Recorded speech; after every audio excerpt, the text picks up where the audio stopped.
print untuk motif, untuk mencetak motif.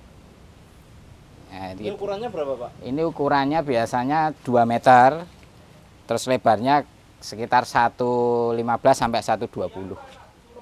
Ya, ini untuk motifnya, untuk cetak motif yang kita cetakkan nanti malam print. Jadi malam yang dingin. Kita pakai malam dingin. Ini yang pertama kali setelah kita cetak malam dingin, hasilnya seperti ini. Ini malam ini. Yang coklat ini malam, ya. Ini malam seperti yang kita pakai untuk batik, cuma kita sekarang ada terobosan malam dingin, ya. Jadi tidak usah memanaskan, bisa kualitasnya sama, dia juga lebih halus hasilnya. Kita cetak tadi, kita pasang di pelangkan, kita pasang, kita bentangkan di pelangkan, kita sepan, jadi tingkat kekencangannya harus kita maksimalkan.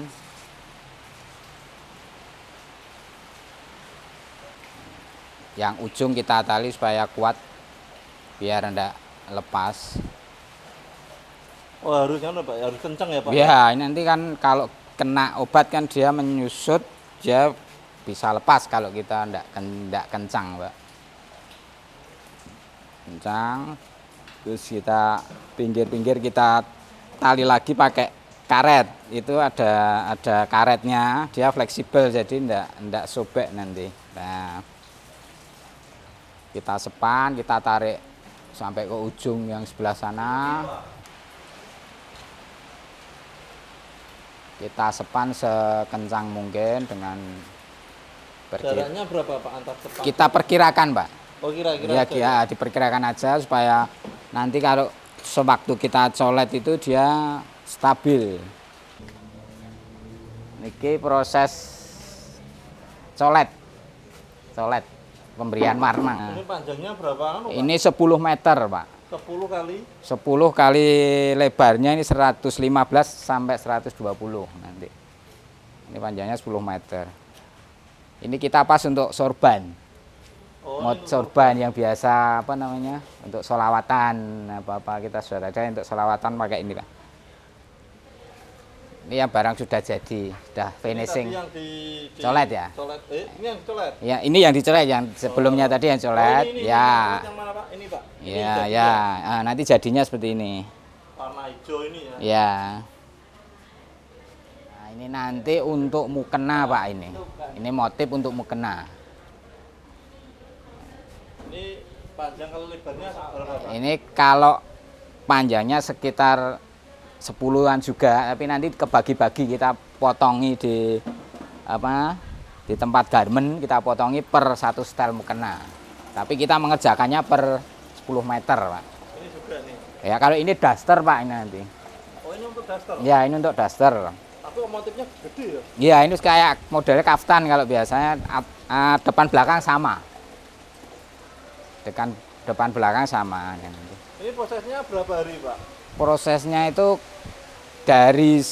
kalau hitungan per biji ya sampai finishing, sampai sebelum kejahit sekitar 3 hari. Tapi kalau sampai kejahit ya bisa jadi tinggal yang dijahitan kadang-kadang pas penuh ya agak lama. Kalau ini mesin untuk finishing, Pak, untuk fiksasi mematikan warna mesin ini. Nah, kalau ini sudah selesai. Setelah kita seleksi tadi ada yang kotor apa sudah selesai, kita tinggal melipat, Pak. Melipat per jenis sama ukuran nanti. Kita lipat jenis untuk daster sendiri, jenis untuk mukena sendiri, untuk sorban sendiri. Oh, ini tempat untuk nyucinya dulu kayaknya. Tapi enggak ada aktivitas rasan. Pas belum finishing kita. Ini bak-bak untuk nyuci. Itu untuk menghilangkan malam ini, tapi tidak ada aktivitasnya, Pak. Untuk menghilangkan malam kita rebus, posisinya di sini tunggunya di sini, tapi ini pas tidak ada aktivitas, soalnya pas selesai kemarin untuk merebus. Setelah rebus nanti dicuci. Kalau sehari itu berkisar 80 sampai 100-an potong, Pak. Oh, Enggak, kita seluruhnya, seluruh kapasitas di sini 80 sampai 100 itu maksimal. Kita betul-betul Pak, betul-betul tangan, jadi ya colet, colet pakai tangan. Jadi kita satu persatu pewarnaan, Pak. Kalau garis ya satu garis. Enggak. Kalau ini nanti jadinya hitam, Pak, yang atas seperti yang di atas ini nanti hitam. Kalau ini mesin untuk Pak, pemeras kain setelah dicuci kita peras di sini, Pak, supaya kadar airnya rendah. Jadi kalau kita jemur nanti biar cepat kering. Berarti kalau hujan ini repot ya, Pak ya? Kalau hujan kita kadang ada jemuran yang di dalam itu sedikit kita jemur. Kalau enggak nanti malam ada yang jemur. Oh gitu. Ya, mesti malam ada yang aktivitas kita jemur, antisipasinya gitu. Kalau setelah kita seleksi, kita pilih motif sama jenis, nanti kita store ke kantor. Di kantor nanti ada finishing lagi. Seperti katakanlah seperti setrika lah. Setrika dihaluskan. Nanti kalau yang mau masuk jahitan ya jahitan, kalau yang dirumbai ya dirumbai. Ada macam-macam lagi setelah masuk ke kantor nanti. Kita juga punya motif cap, Pak. Cap. Jadi cap stem.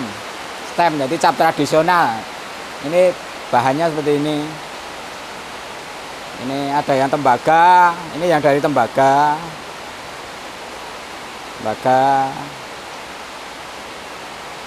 Terus apa lagi, ini Pak? dari galvalum.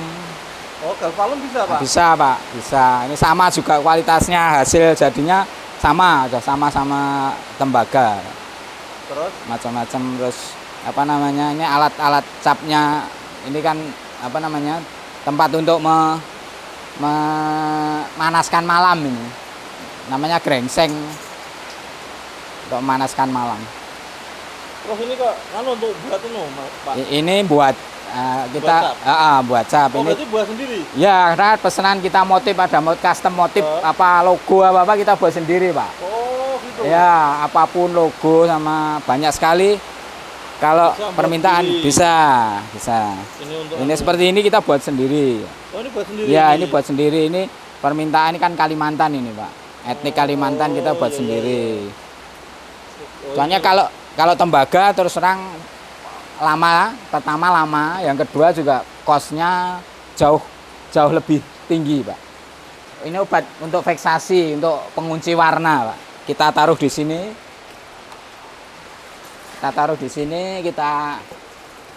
Sebelum kita pakai kita aduk, Pak.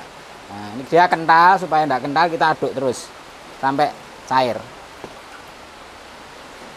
Di sini ada mukena batik, mukena taiji, mukena bunga-bunga.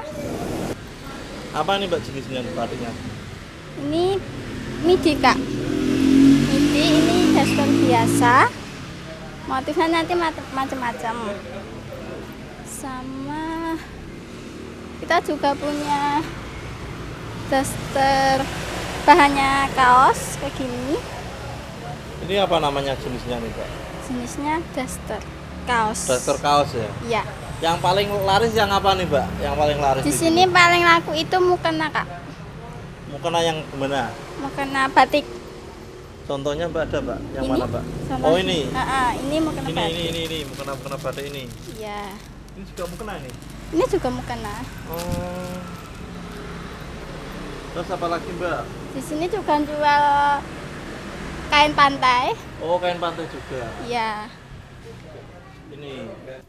Macamnya kayak gini celananya. Itu kaudian juga. Ini bijiannya 25. 25 ya. Ya. Sama di sini juga jual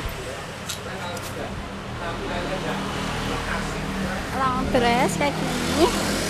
Ini bahannya cap. Nah. Sama di sini juga jual piyama.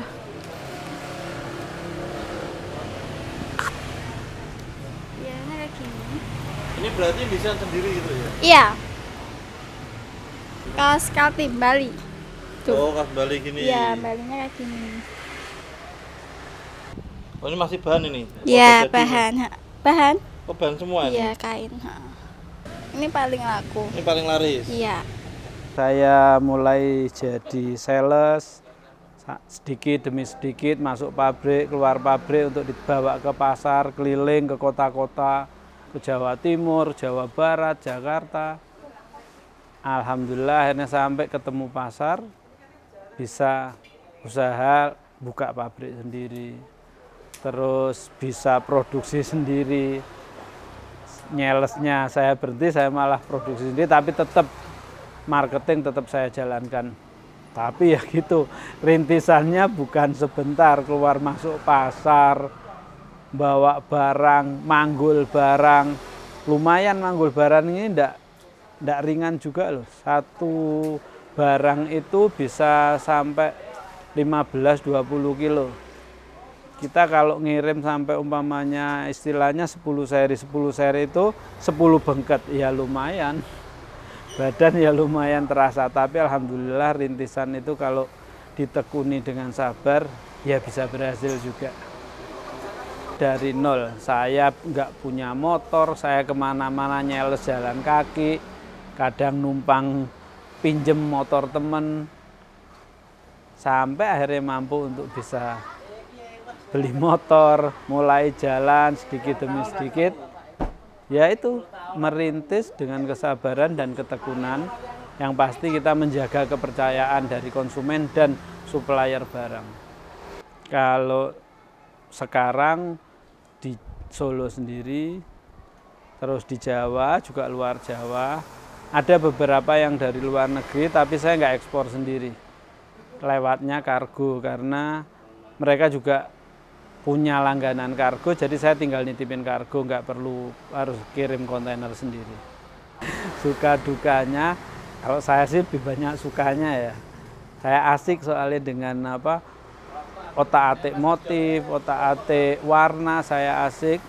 Dukanya yaitu kalau pas kita lagi capek-capek bikin motif yang lagi jalan, sebentar sudah yang lain sudah ngikut bikin motif itu juga. Padahal kita ngerintisnya untuk bikin motif itu juga nggak sebentar dan juga perlu biaya juga. Berarti awal-awal dulu yang desain Pak Taufik ini ya? Ada sebagian saya desain sendiri, ada sebagian desain dari desainer yang nawarkan motif. Harapannya yang paling utama, kalau pemerintah itu ya memperhatikan, kayaknya bahan itu nggak stabil. Selama ya itu bukan kain aja ya, semuanya kalau yang namanya bahan tidak stabil, pasti pasar juga tidak stabil.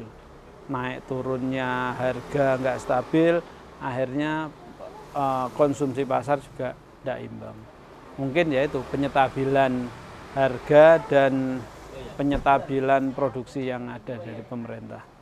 Terutama di produksi hulu ya. Kalau kami kan rata-rata di hilir semuanya bergantung sama hulu juga. Yakinlah apa yang kamu kerjakan.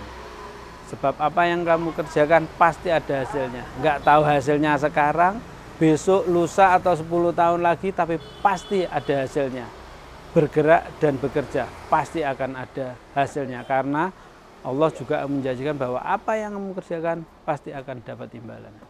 Alamat sini Jalan Cempaka nomor 17A, Semanggi, Pasar Kliwon, Solo. Tapi biasanya di googling batik latar biru, keluar sudah di sini.